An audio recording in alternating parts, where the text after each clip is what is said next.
There is something stirring beneath the surface of your carefully constructed life, something that whispers in the quiet moments when you cannot sleep, something that makes your chest tight when the world asks too much of you. You have been told it is anxiety. You have been given names for it, labels that make it digestible, manageable, treatable. But what if I told you that what you call anxiety is not anxiety at all? What if the trembling in your hands, the racing of your heart, the sleepless nights spent staring at ceilings that offer no answers?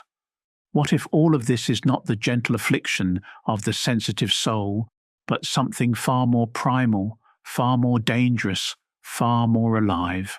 What if what you have been taught to medicate, to breathe through, to mindfully observe is actually the roar of a caged lion that you have forgotten lives inside you? You have come here perhaps because something in you recognizes the lie. Perhaps because beneath all the therapeutic language and self-help mantras, there is a voice that refuses to be silenced, a voice that knows the difference between fear and fury, between worry and wrath. If that voice has brought you here, then know this. We are not gathered to speak of coping mechanisms or breathing exercises. We are here to unearth what has been buried so deep that you have forgotten it was ever alive. When I speak of repressed rage, I do not speak of the cartoon anger of tantrums and slammed doors. I speak of something far more sophisticated, far more cunning in its disguise. I speak of the fire that has learned to masquerade as ice, the storm that has been taught to whisper instead of thunder. This rage is not the explosive kind that breaks dishes and raises voices. No, this is the rage that has been so thoroughly exiled from consciousness that it has learned to speak in the language of symptoms. It presents itself as the knot in your stomach when someone dismisses your ideas. It appears as the exhaustion that follows every conversation where you smile while your soul screams. It manifests as the inexplicable dread that washes over you when you must advocate for yourself, when you must say no, when you must take up space in a world that has taught you that your anger is unwelcome, inappropriate, dangerous. But here is what they do not tell you in the sterile offices where anxiety is diagnosed and medicated. Anger is not the enemy. Anger is information. Anger is the guardian of your boundaries, the protector of your dignity, the fierce advocate for your worth. When anger is healthy, when it is conscious, when it is integrated, it does not destroy, it clarifies, it does not harm, it protects. It does not diminish you, it reveals the magnitude of what you are defending. Yet somewhere along the way, perhaps in childhood, perhaps in the relentless conditioning of a culture that demands compliance, you learned that your anger was too much, too loud, too inconvenient, too threatening to the delicate ecosystem of relationships that required your perpetual accommodation. You learned to swallow it, to compress it, to transform it into something more palatable. Worry, self-doubt, the endless internal chatter of anxiety. I once worked with a woman who came to me convinced she was dying. Her heart would race without warning. Her breath would catch in her throat. Her body would flood with adrenaline as if she were being chased by invisible predators. She had been to cardiologists, neurologists, psychiatrists. She had tried medications, meditation, therapy. Nothing touched the core of her suffering because no one had asked the right question. Not what are you afraid of, but what are you furious about?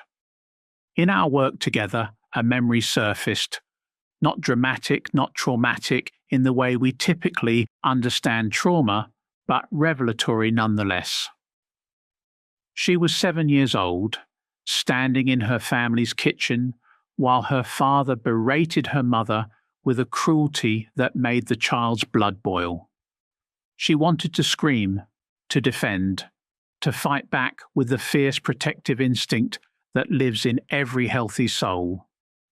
Instead, she was told to go to her room, to be quiet, to not make things worse.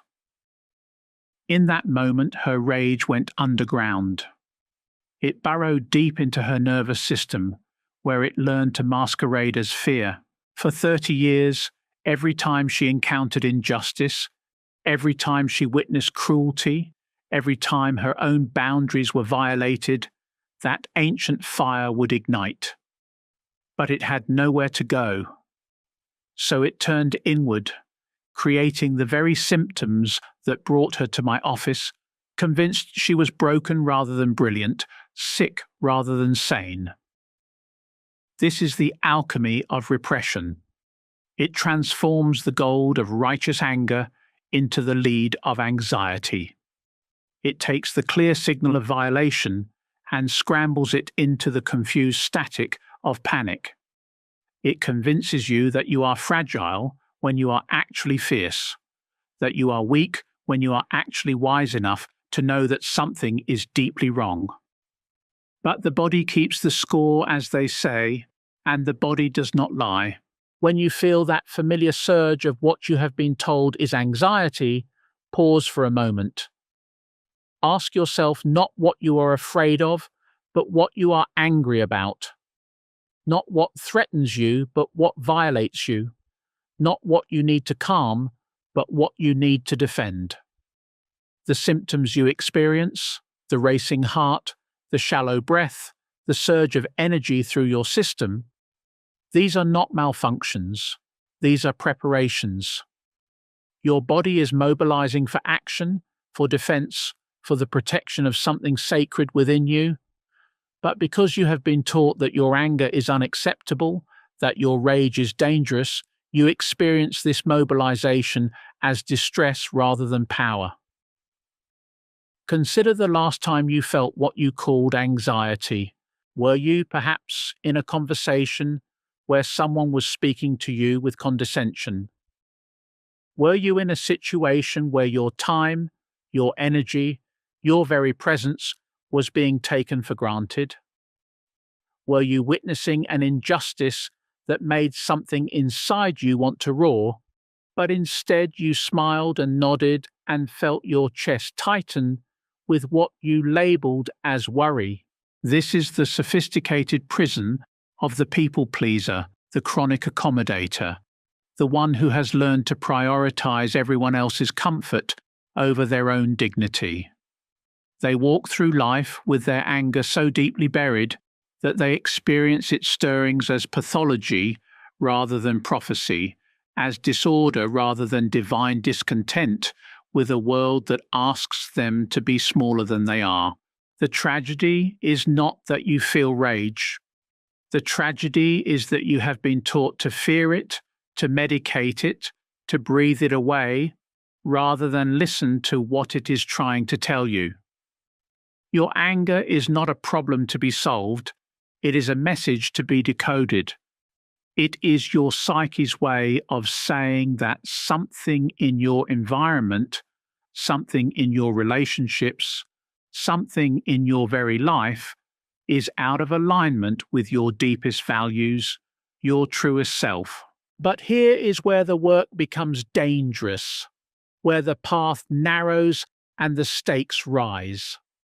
Because when you begin to acknowledge the rage that masquerades as anxiety, when you start to feel the fire that has been smouldering beneath your carefully controlled exterior, you cannot unknow what you know.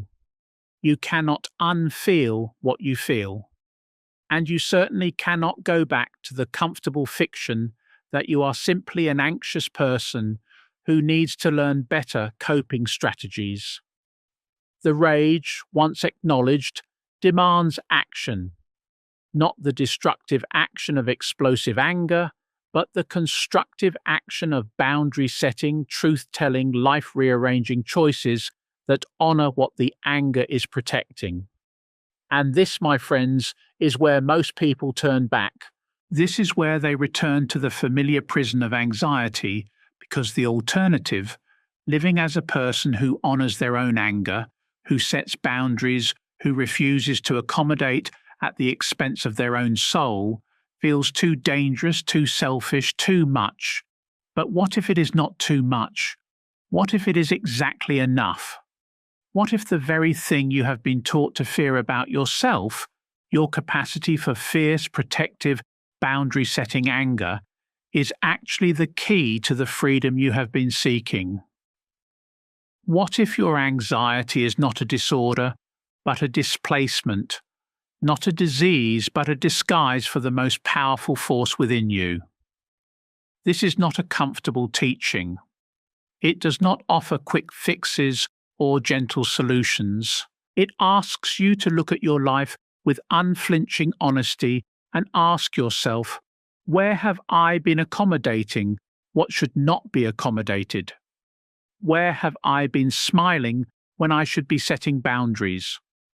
Where have I been calling myself anxious when I am actually outraged? The answers to these questions will not soothe you, they will awaken you. They will show you that what you thought was your weakness is actually your strength in disguise, that what you thought was your pathology is actually your power in exile. And once you see this, once you truly understand that your anxiety is repressed rage, you cannot simply manage it anymore. You must transform it. You must integrate it. You must learn to wield it not as a weapon of destruction, but as a tool of creation, a force that carves out space for your authentic self in a world that would prefer you remain small, compliant, and conveniently anxious. The question is not whether you have this rage within you. You do. The question is whether you will continue to let it masquerade as anxiety, slowly poisoning your system with its misdirected energy, or whether you will have the courage to meet it, to name it, to honor what it is protecting, and let it guide you toward a life that no longer requires you to betray yourself for the comfort of others. This transformation from anxiety to rage consciousness is not a gentle awakening. It is an excavation, an archaeological dig through layers of conditioning so thick, so calcified, that most never reach the molten core beneath. And when you do reach it, when you finally touch that burning center that has been waiting in the darkness of your unconscious, you will understand why it was buried so deep. Not because it is evil, but because it is powerful. Not because it is wrong, but because it threatens the very architecture of relationships built on your diminishment. I must tell you something that will disturb you. Your family, your friends, your colleagues, perhaps even your romantic partners. Many of them have a vested interest in your anxiety. Not consciously, not maliciously, but systematically. Your anxiety makes you manageable. It makes you available. It makes you the one who says yes when everyone else has the luxury of saying no. It makes you the emotional shock absorber in every system you enter, the one who bends so that others need not break. When you begin to recognize your rage, when you start to feel the fire that has been banked for so long, these same people will become uncomfortable. They will tell you that you have changed, that you are not yourself, that perhaps you need to speak to someone. They will not say this because they are evil. They will say it because your awakening threatens the unconscious contracts that have governed your relationships for years, perhaps decades. There is a dream I must share with you, one that visits many who walk this path of recognition. You find yourself in a house, always a house, that you recognize as your childhood home, though it looks nothing like the place where you actually grew up. In this house, there are rooms you have never seen before, corridors that lead to spaces that should not exist. And in one of these impossible rooms, you find a cage. Inside the cage is an animal, sometimes a wolf, sometimes a lion, sometimes a creature you cannot name but recognize as utterly yours. The animal is magnificent, powerful, wild. Its eyes burn with intelligence and fury. It paces behind bars that you suddenly realize you built yourself, fed it scraps when it deserved feasts, kept it hidden when it longed to run free. In the dream, you hold the key to the cage. You have always held the key, but as you reach toward the lock, you feel a terror so profound that you wake, heart pounding, telling yourself it was just anxiety, just another meaningless dream. But it is not meaningless. It is the most meaningful dream you could have. That caged animal is your rage, your power, your refusal to be diminished. And the terror you feel is not fear of the animal. It is fear of what your life will become when you set it free. Because once that cage is opened, once you allow yourself to feel the full magnitude of what you have been carrying, you cannot go back to being the person who absorbs everyone else's discomfort while suffocating your own truth. The process of reclaiming your rage from its disguise as anxiety is not a linear journey. It does not progress neatly from recognition to integration to freedom. No, it moves in spirals, in waves, in sudden upheavals that can leave you questioning everything you thought you knew about yourself.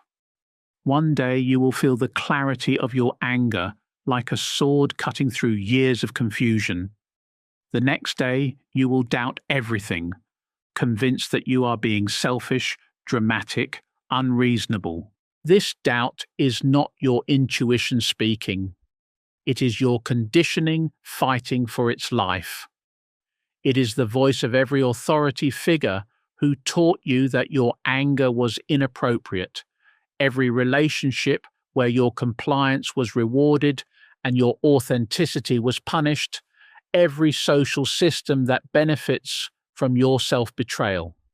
That voice will tell you that you are imagining things, that you are being too sensitive, that perhaps you really do just need to learn better stress management techniques.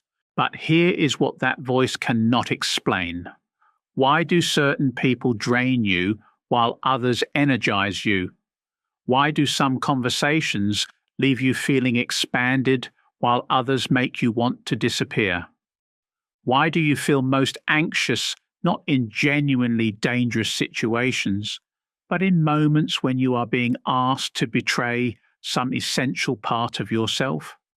The answer lies not in your nervous system's malfunction, but in its perfect function. Your body is responding appropriately to inappropriate treatment. Your psyche is rebelling against relationships and situations that require you to abandon yourself. What you call anxiety is often your soul's refusal to participate in its own diminishment. I worked with a man who suffered from what he called social anxiety for most of his adult life. He would break into cold sweats at dinner parties, feel nauseous before family gatherings, experience panic attacks in meetings at work. He had tried every intervention imaginable: therapy, medication, exposure therapy, mindfulness training. Nothing provided lasting relief because no one had helped him recognize what his body was actually responding to. In our work together, patterns began to emerge. The anxiety was not random. It arose specifically in situations where he was expected to perform a version of himself that bore no resemblance to who he actually was. At dinner parties where intellectual posturing was valued over authentic connection. At family gatherings where his accomplishments were either dismissed or appropriated by others. In meetings where his ideas were regularly stolen by colleagues who presented them as their own. His body was not malfunctioning, it was staging a rebellion. Every symptom he experienced was his unconscious mind's way of saying, "This situation is toxic to your authentic self." But because he had never been taught to trust his anger, to listen to its wisdom, he interpreted these perfectly appropriate responses as pathology rather than protection. When he finally began to honor what his body was telling him, when he started setting boundaries with the people and situations that had been slowly poisoning his spirit, something remarkable happened. The anxiety did not disappear. It transformed. It became discernment. It became the early warning system it was always meant to be, alerting him to environments and relationships that were incompatible with his well-being. This is the gift that awaits you on the other side of recognition. Not the absence of feeling, but the presence of truth. Not the numbing of your responses, but the refinement of your sensitivity into wisdom. When you reclaim your rage from its exile as anxiety, you do not become an angry person. You become a person who knows what is worth protecting, what deserves your energy, what aligns with your deepest values. But this transformation requires something that our culture actively discourages: the willingness to disappoint others, the willingness to be seen as difficult, unreasonable, perhaps even selfish by people who have grown accustomed to your endless accommodation. The willingness to risk relationships that were built on your diminishment rather than your authenticity. This is where the path becomes treacherous, where many turn back toward the familiar suffering of anxiety rather than face the unknown territory of empowered selfhood. Because when you begin to honor your rage, when you start setting boundaries based on what your anger is protecting, you discover something that no one prepared you for. Not everyone will like this version of you. Some people were only interested in the anxious version, the manageable version, the version that made their lives easier at the expense of your own vitality. The rage that has been masquerading as anxiety is not just personal, it is political, ancestral, archetypal. You carry within you the fury of every woman who was told to smile while being diminished, every man who was taught that his anger was dangerous while his compliance was rewarded, every child who learned that their authentic responses were inconvenient to the adults around them. When you begin to feel this rage, when you start to recognize it beneath the familiar mask of anxiety, you are not just healing yourself. You are healing the lineage of silenced voices that lives within your very DNA. You are refusing to pass on the pattern of self-betrayal that may have been handed down through generations of people who learned to call their righteous anger a disorder rather than recognize it as the voice of their deepest integrity. This is why the work of recognizing repressed rage feels so dangerous, because it is dangerous to the systems that require your submission. When you begin to feel the fire that has been banked beneath layers of therapeutic language and self-help platitudes, you threaten the very foundations of relationships built on inequality, workplaces sustained by exploitation, families held together by one person's perpetual self-sacrifice. The rage that speaks through your racing heart, through the tightness in your chest, through the sleepless nights when your body refuses to rest. This rage knows things your conscious mind has forgotten. It remembers the first time you were told your feelings were too much. It holds the memory of every moment you chose peace over truth, harmony over authenticity, connection over integrity. And it has been trying to get your attention ever since, speaking in the only language it was allowed. The symptoms you have learned to call anxiety. But here is what happens when you begin to listen.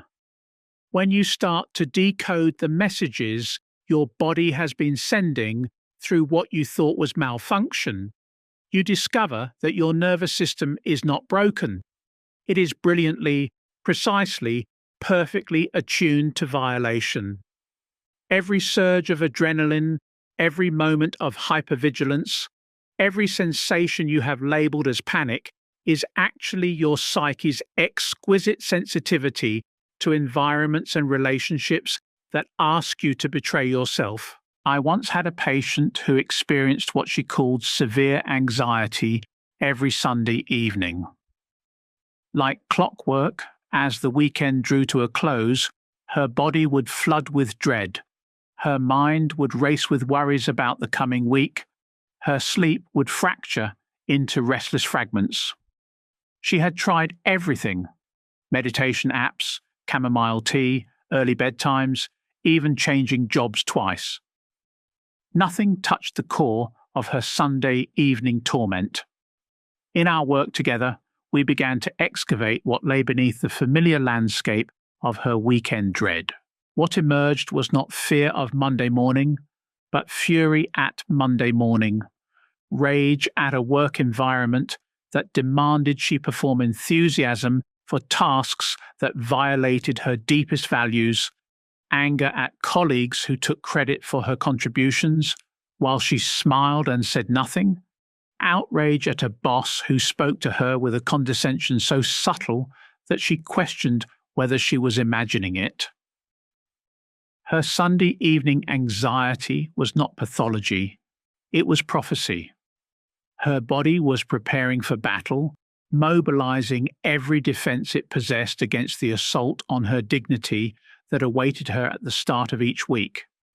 But because she had never been taught to honor her anger, to trust its wisdom, she experienced this mobilization as distress rather than intelligence, as disorder rather than discernment. When she finally allowed herself to feel the full magnitude of her workplace rage, when she stopped calling it anxiety and started calling it what it was, justified fury at an unjust situation, something shifted. Not immediately, not easily, but inevitably. She began to set boundaries. She started documenting the moments when her contributions were appropriated. She learned to speak up when she was addressed with disrespect. And yes, some people were uncomfortable with this transformation. But her Sunday evening symptoms began to dissolve, not because she had learned to manage her anxiety, but because she had learned to honor her anger. This is the paradox that therapists rarely acknowledge and self-help gurus never mention. The very symptoms that bring you to seek healing are often the healthiest responses you could have to unhealthy situations. Your anxiety in toxic relationships is not a bug in your system, it is a feature. Your panic in environments that diminish you is not malfunction. It is your soul's sophisticated alarm system, alerting you to danger that your mind has been trained to ignore. But recognizing this truth requires you to question everything you have been taught about your own experience. It demands that you consider the possibility that you are not too sensitive, too reactive, too emotional, but rather that you are exactly sensitive enough to detect what others have learned to ignore, exactly reactive enough to respond to what others have been conditioned to accept, exactly emotional enough to feel what a healthy human being should feel when their boundaries are violated. The culture of anxiety management, with its emphasis on adaptation and coping, asks you to adjust to the unadjustable, to find peace with what should disturb you, to breathe through experiences that should take your breath away with their injustice. It teaches you to medicate your responses rather than examine what you are responding to calm your nervous system rather than trust what it is trying to tell you. And yet, There is something in you that has always known better, something that has whispered, even in your darkest moments of self-doubt, that perhaps the problem is not your sensitivity, but what you are being asked to be sensitive to. Perhaps the issue is not your reactivity, but what you are being asked to react to. Perhaps the difficulty is not your emotional intensity, but the emotional wasteland you are expected to navigate while pretending it is paradise. This knowing lives in your body, in the wisdom of your cellular memory, in the intelligence of your nervous system that has been shaped by millions of years of evolution to detect threat, to mobilize defense, to protect what is sacred within you. When you feel that familiar surge of what you have labeled anxiety, your body is not lying to you. It is telling you the deepest truth it knows. Something in your environment is wrong. Something in your relationships is out of alignment. Something in your life is asking you to be smaller than you are. The tragedy is not that you feel this. The tragedy is that you have been taught to pathologize it, to medicate it, to breathe it away, rather than listen to what it is desperately trying to communicate. Your body is not your enemy. It is your most faithful ally, your most honest advisor, your most accurate barometer of what serves your highest good and what betrays it. But listening to this wisdom, truly listening, requires courage that few are prepared to summon. Because when you start to trust your body's responses, when you begin to honor what your nervous system is telling you, you can no longer participate in your own diminishment. You can no longer smile when you want to scream, agree when you want to argue, accommodate when you want to advocate. The people in your life who have grown comfortable with your anxiety, who have learned to rely on your endless availability, your perpetual accommodation, your reflexive yes to requests that should be met with a fierce no. These people will not celebrate your awakening. They will not applaud your newfound ability to set boundaries, to honor your limits, to protect your energy. They will call it selfishness. They will say you have changed. They will suggest that perhaps you need help. And they will be right about one thing. You will have changed.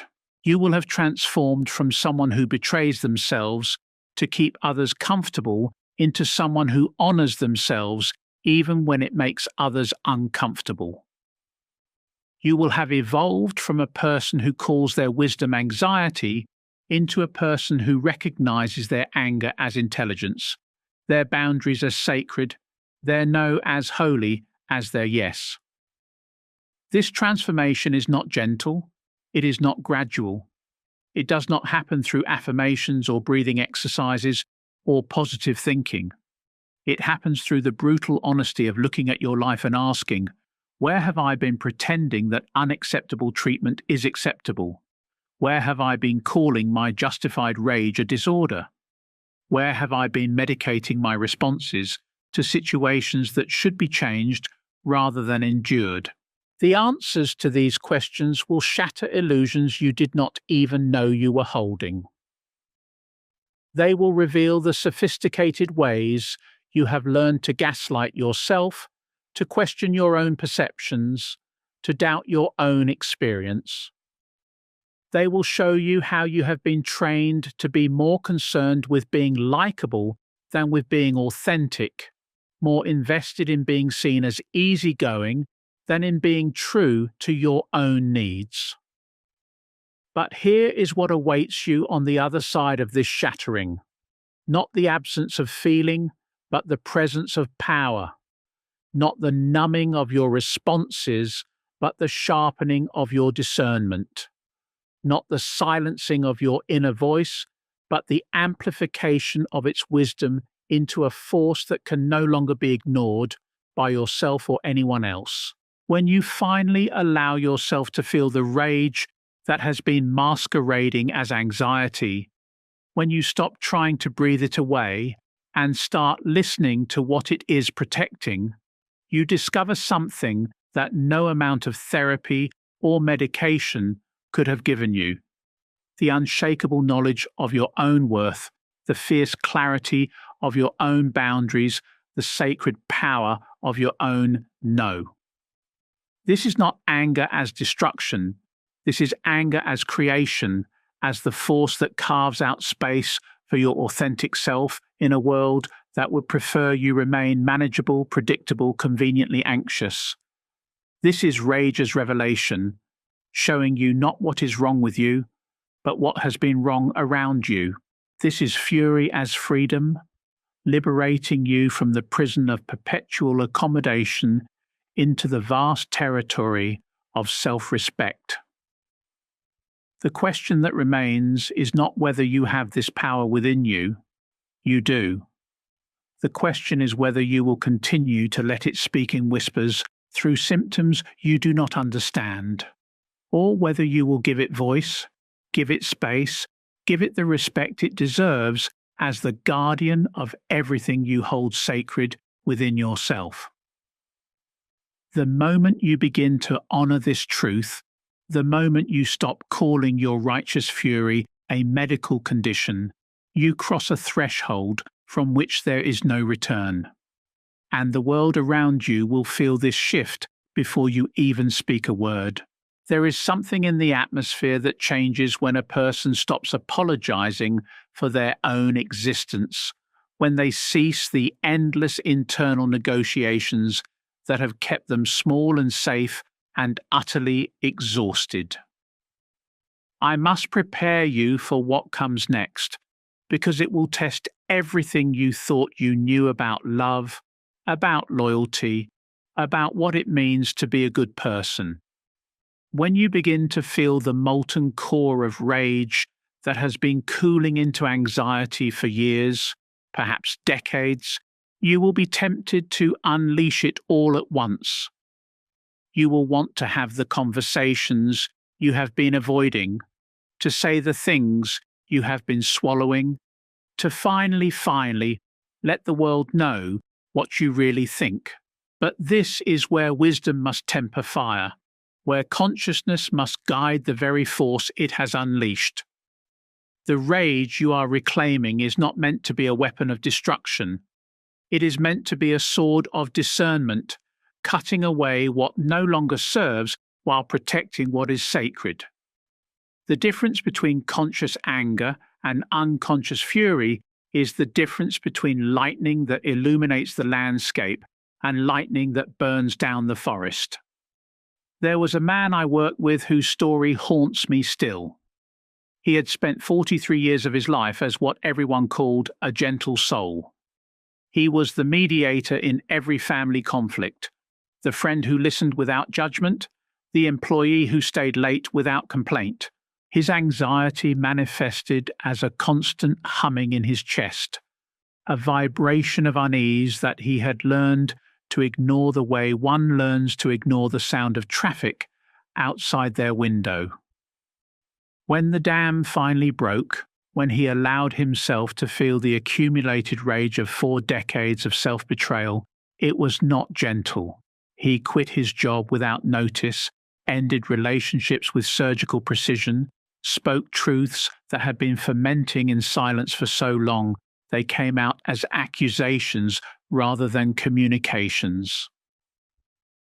The people in his life were shocked, hurt, bewildered. They had never seen this side of him because this side had been buried so deep that even he had forgotten it existed. But here is what he learned in the aftermath, in the wreckage of relationships that could not survive his awakening. Some of that destruction was necessary. Some of those relationships had been built on his diminishment and could not exist without it. Some of those dynamics had been so toxic, so dependent on his endless giving without receiving, that they needed to die for him to live. Yet some of the destruction was unnecessary. casualties of rage that had been compressed for so long it exploded rather than expressed. The art, he discovered, was learning to wield this newfound power with precision rather than letting it wield him. This is the difference between the person who has been possessed by their anger and the person who has integrated it, between the one who becomes their rage and the one who learns to channel it as a force for truth. The integration of repressed rage is not a destination, but a daily practice, a constant negotiation between the part of you that wants to burn down everything that has ever hurt you and the part that understands that some things are worth preserving, worth fighting for, rather than fighting against.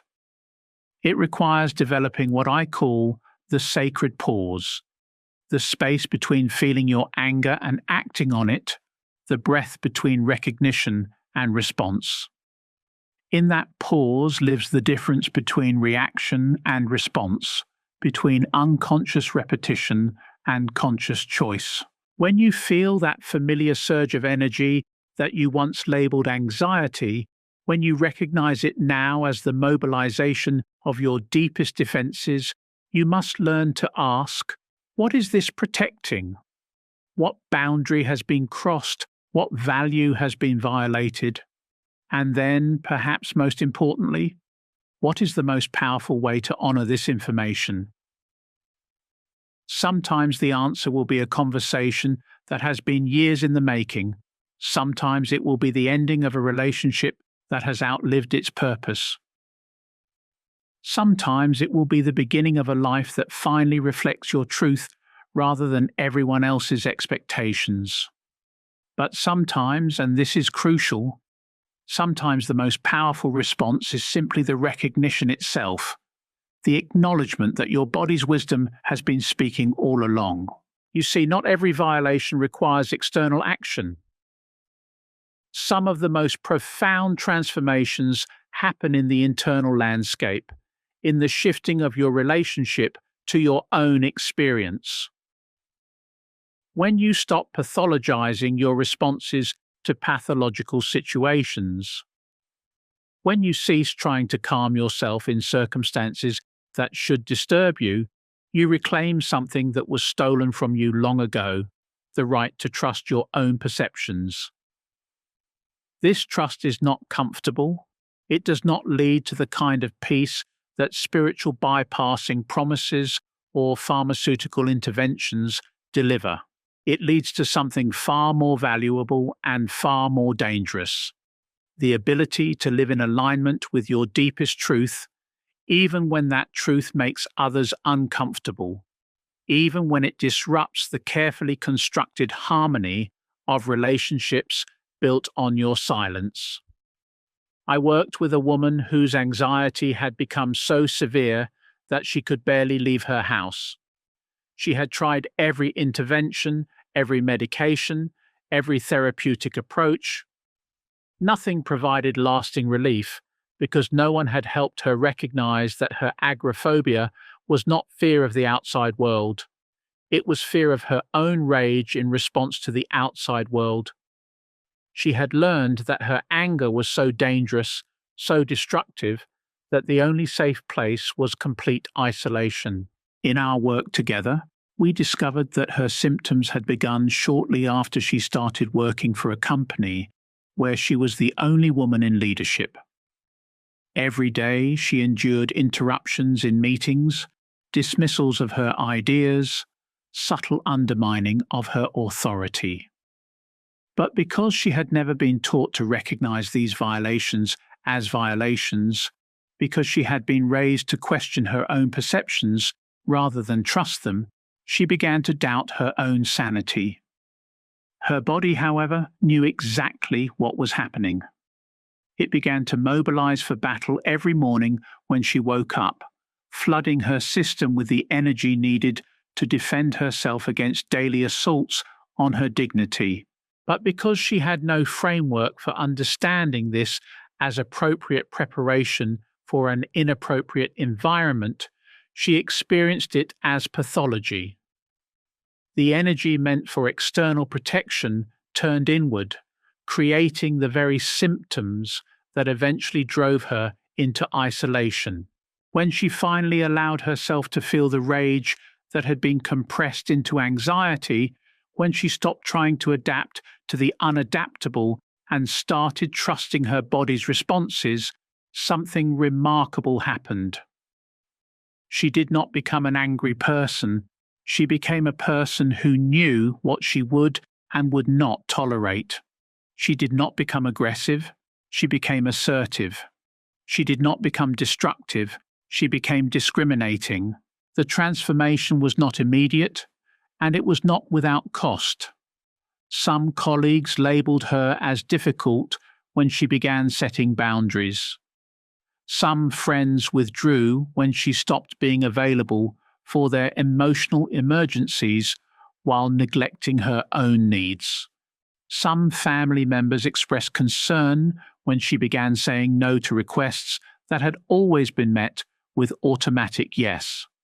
But what she gained was worth everything she lost: the ability to live in her own skin without constantly preparing for battle, the capacity to move through the world without carrying the weight of everyone else's comfort on her shoulders, the freedom to trust her own responses rather than constantly questioning whether she was being too sensitive, too reactive, too much. This is what awaits you when you stop trying to manage your anxiety and start honoring your anger. Not the absence of feeling, but the presence of choice. Not the numbing of your responses, but the refinement of your sensitivity into wisdom. Not the silencing of your inner voice, but the amplification of its guidance into a force that can navigate even the most complex situations with integrity intact. But this transformation demands something that our culture actively discourages: the willingness to be misunderstood.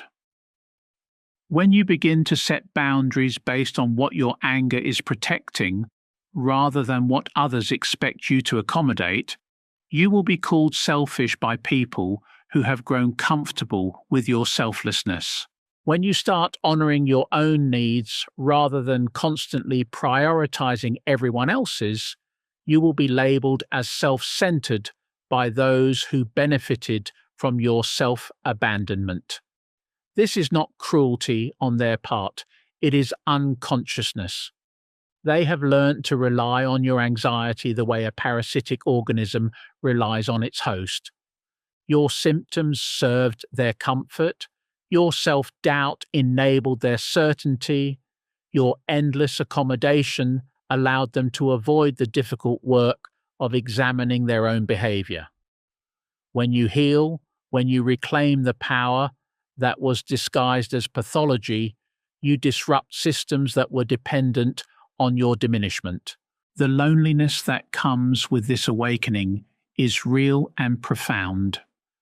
You may find yourself standing in rooms full of people who once felt like home, now feeling like a stranger in your own life. This is not because you have become alien to yourself. It is because you have become authentic to yourself, and authenticity is always a foreign language to relationships built on performance and pretense. But in that loneliness, in that disorienting space between who you were and who you are becoming, you will discover something that no amount of external validation could have given you: the unshakable foundation of your own self-respect. When you no longer need others to approve of your boundaries in order to maintain them, when you no longer require permission to protect what is sacred within you, you step into a sovereignty that cannot be taken away because it was never dependent on anyone else's recognition. This sovereignty is not isolation, it is integration. It is the marriage of your inner fire with your outer expression, the alignment of your deepest values with your daily choices, the end of the exhausting split between who you are when alone and who you become in the presence of others. When you heal the wound, that turned your rage into anxiety, you heal the fundamental disconnection from your own power that has shaped every relationship, every decision, every moment of your life. The people who can meet you in this new territory, who can love you not despite your boundaries, but because of them, who can respect your no as much as they appreciate your yes, these are your true tribe.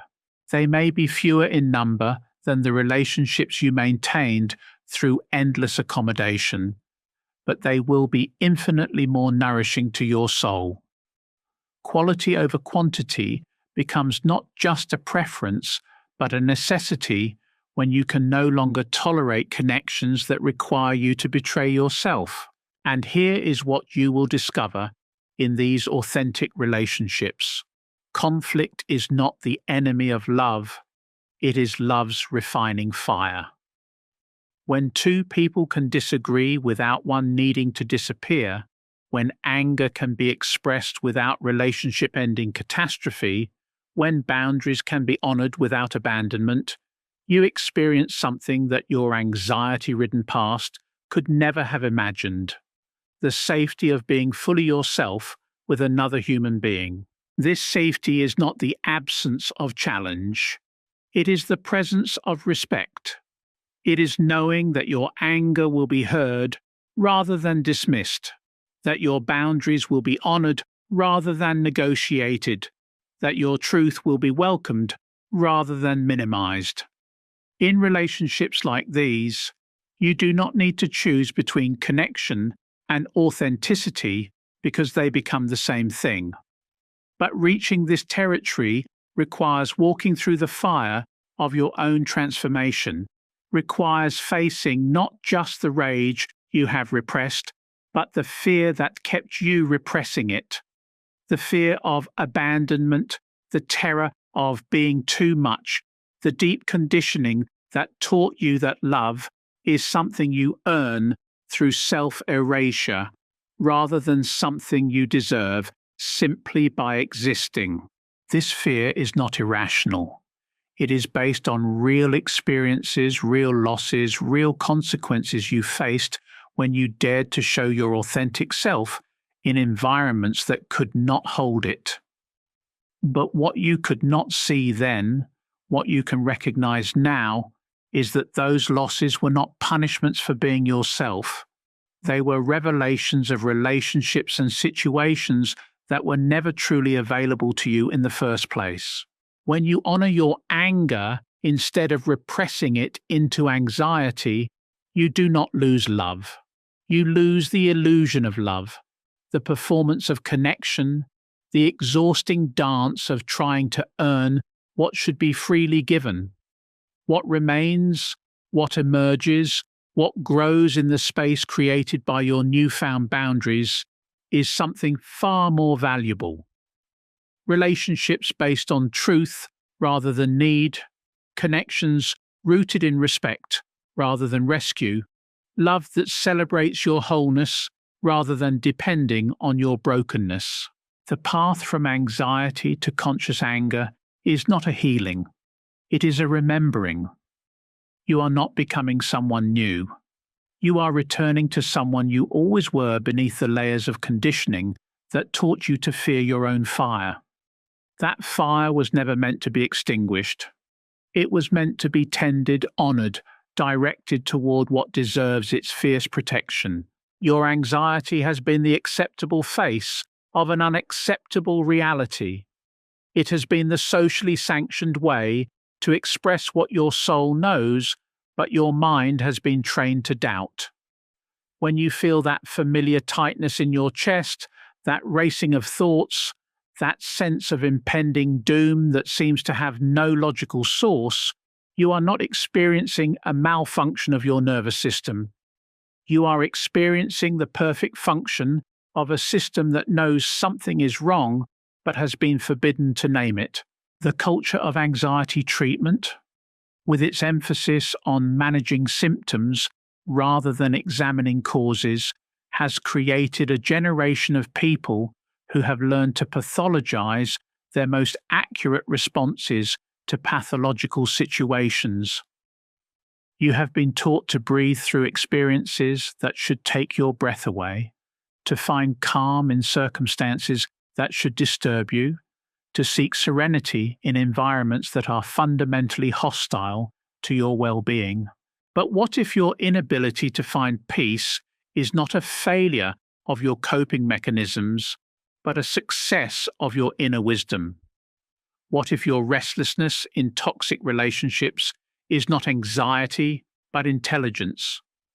What if your racing heart in situations where you are being diminished is not panic, but preparation for the battle your soul knows you must eventually fight?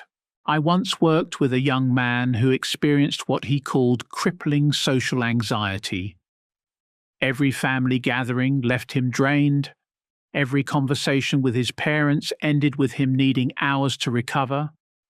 Every phone call from home sent him into what he described as an anxiety spiral that could last for days. He had tried meditation, therapy, medication. Nothing touched the core of his suffering because no one had helped him recognize what his body was actually responding to. In our work together, we began to excavate the family dynamics that had shaped his nervous system's responses. What emerged was not a loving but overwhelming family, as he had been taught to describe them, but a sophisticated system of emotional manipulation disguised as care. His parents would call with crises that required his immediate attention, but dismiss his own struggles as drama. They would praise him for achievements that served their image while minimizing accomplishments that reflected his authentic interests. They would express concern for his well-being while systematically undermining his confidence in his own perceptions. His body had learned to prepare for battle every time the phone rang, every time he walked into their house, every time he tried to express a need or set a boundary. But because this mobilization had no acceptable outlet, because he had been taught that his anger toward his parents was ungrateful, disrespectful, evidence of his own dysfunction, it turned inward, creating the very symptoms that convinced him he was broken rather than brilliant.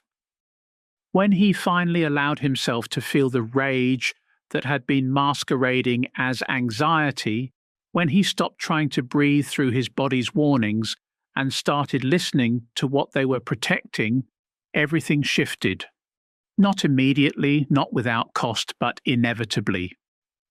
He began to recognize the subtle ways his energy was being harvested. His boundaries were being violated, his reality was being distorted to serve others' needs. The transformation was not comfortable for anyone in his family system. When he stopped being available for manufactured emergencies, when he began responding to manipulation with clarity rather than confusion, when he started trusting his own perceptions over their gaslighting, they escalated their efforts to pull him back into familiar patterns. They expressed concern about his mental health, suggested he might be under too much stress, wondered aloud if perhaps he was being influenced by negative people.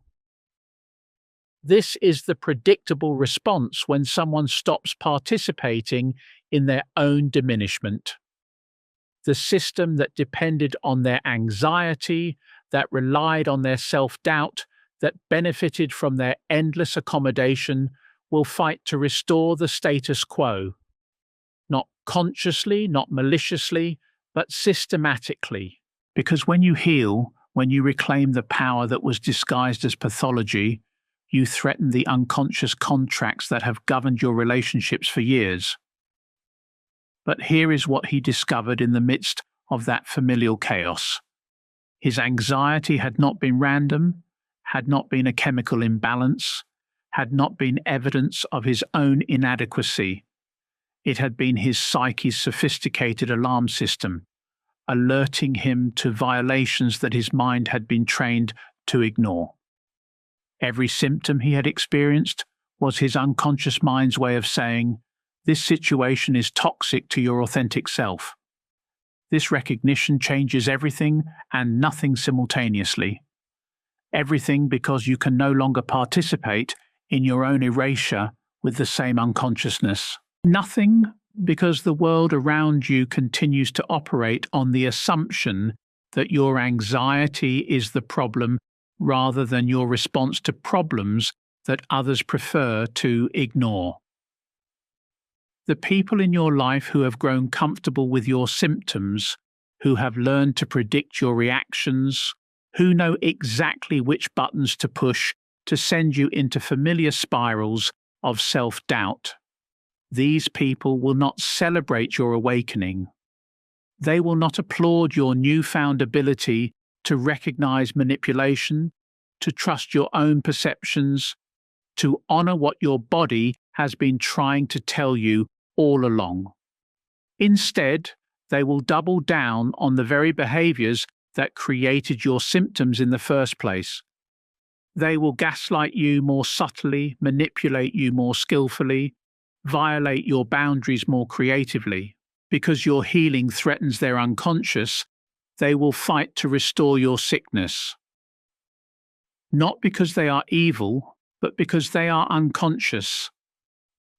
Your anxiety served their comfort, your self-doubt enabled their certainty, your endless second-guessing allowed them to avoid examining their own behavior. This is where the path becomes treacherous, where many turn back toward the familiar prison of anxiety rather than face the unknown territory of empowered selfhood. Because when you begin to trust your body's responses, when you start honoring what your nervous system is telling you, you can no longer pretend that abusive treatment is loving concern, that manipulation is care, that violation is connection. The loneliness that comes with this recognition is profound and disorienting. You may find yourself questioning everything you thought you knew about the people in your life, about the nature of love itself, about what you have been willing to tolerate in the name of maintaining relationships. This questioning is not pathology, it is awakening. It is the natural result of a mind that has been freed from the constraints of imposed reality and is finally able to see clearly. But with this clarity comes responsibility.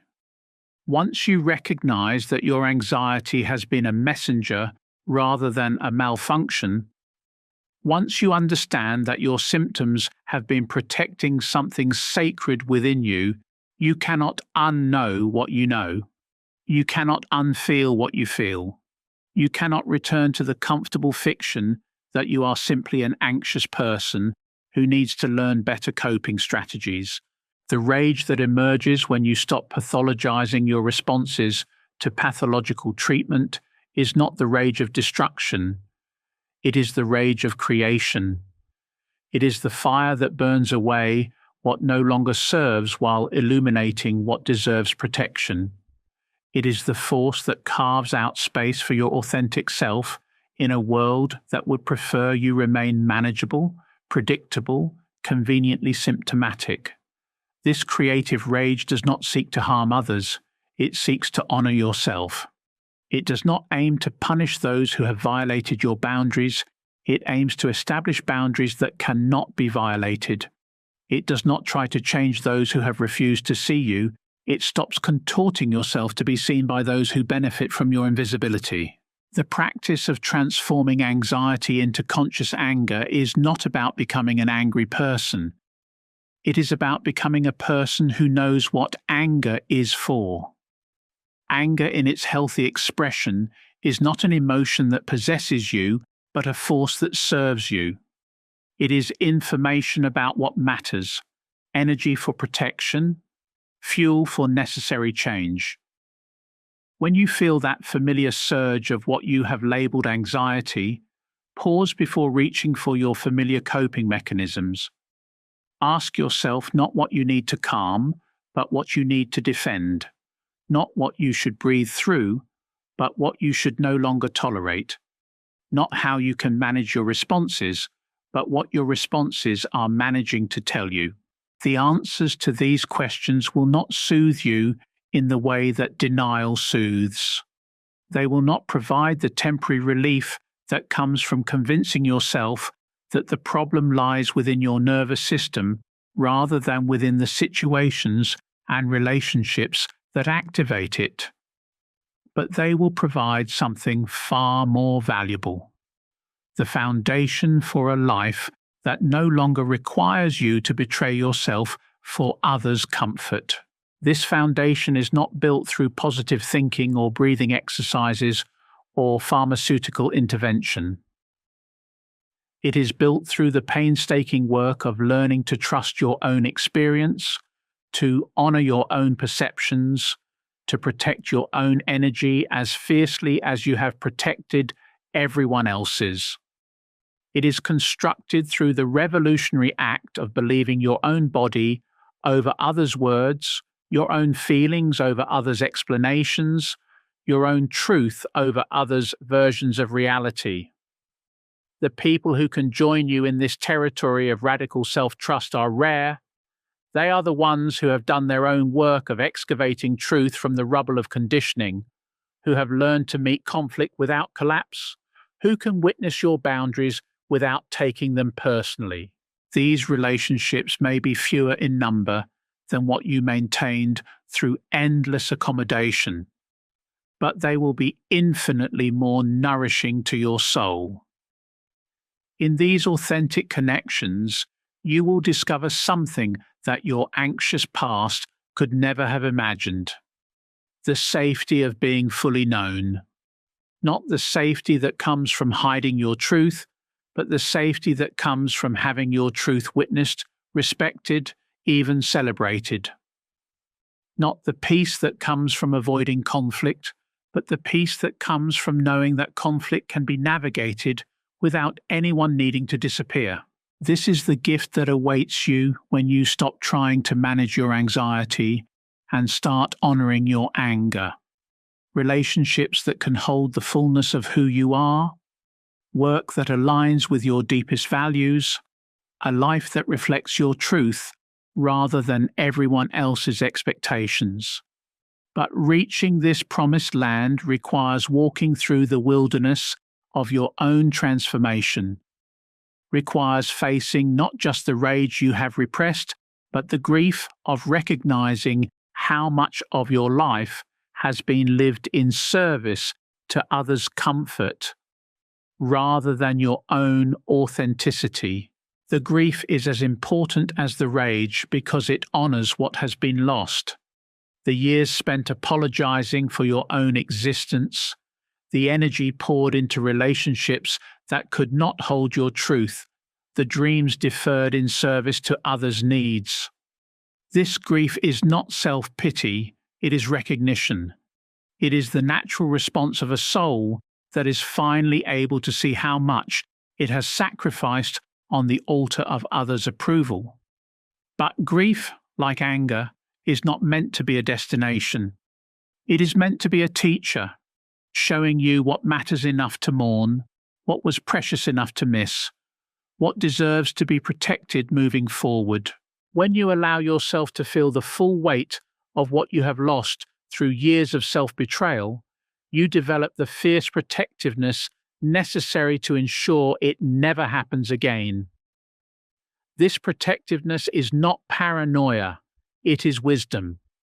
It is the natural result of a nervous system that has learned to distinguish between genuine threat and manufactured drama, between authentic care and manipulative concern, between love that liberates and love that imprisons. Your body becomes an exquisite instrument of discernment, able to detect violation before it becomes traumatic, able to sense manipulation before it becomes confusing. The transformation from anxiety to conscious anger is not a healing. It is an awakening. You are not fixing what is broken within you.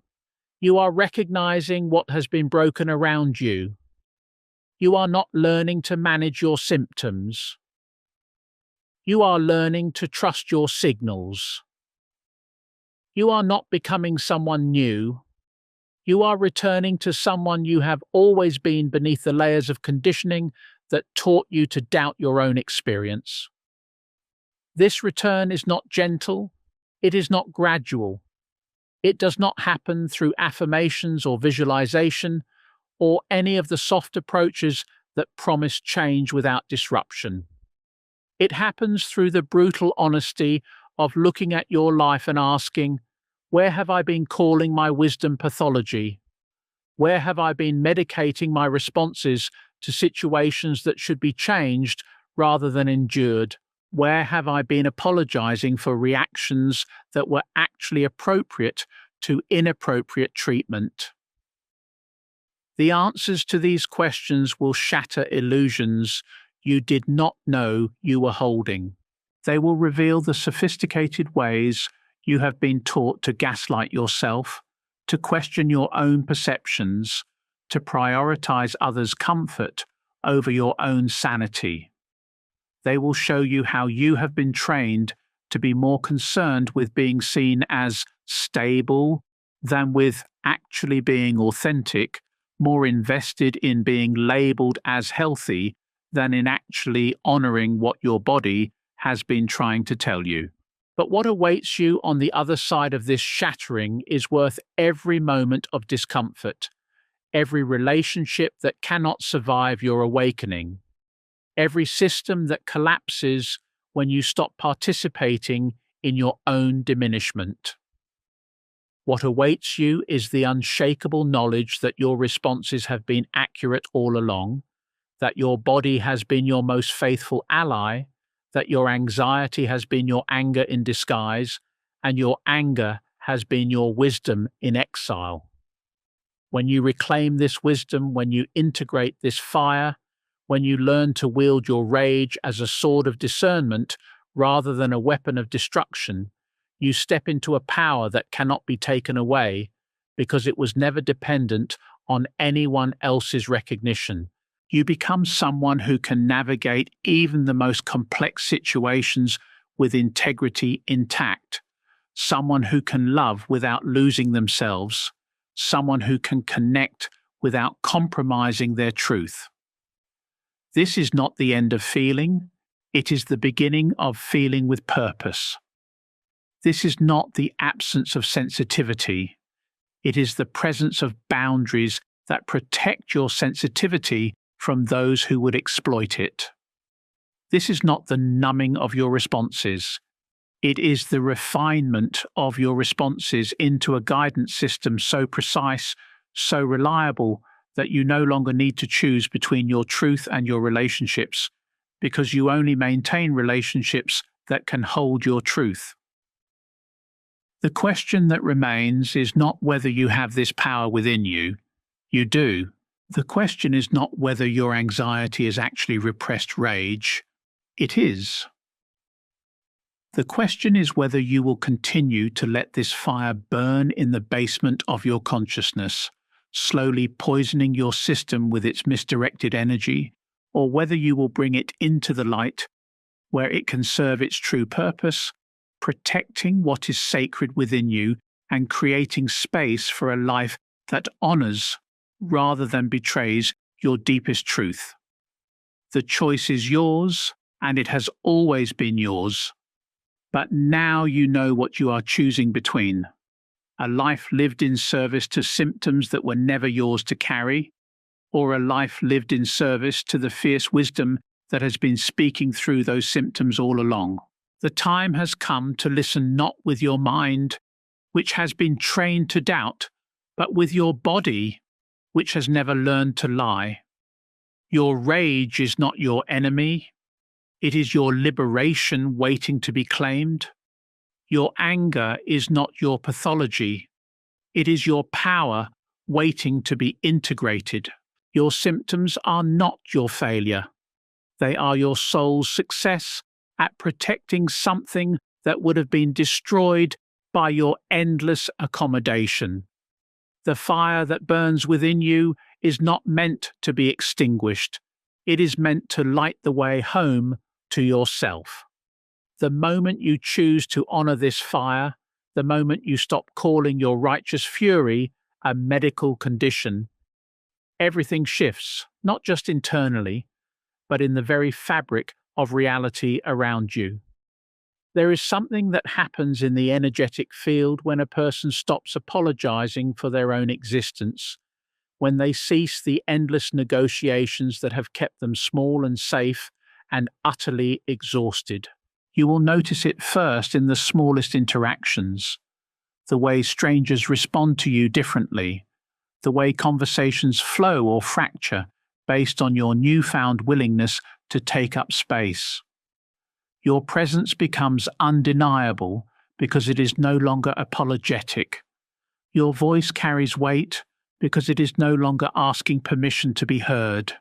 Your boundaries become unshakable because they are no longer up for negotiation. But this transformation will cost you everything you thought you wanted and give you everything you never knew you needed. The relationships that cannot survive your awakening were never meant to house your truth. The situations that become unbearable once you stop numbing yourself to their toxicity were always unbearable. You were simply too dissociated from your own experience to recognize it. There is a final dream I must share with you, one that comes to those who are ready to cross this threshold.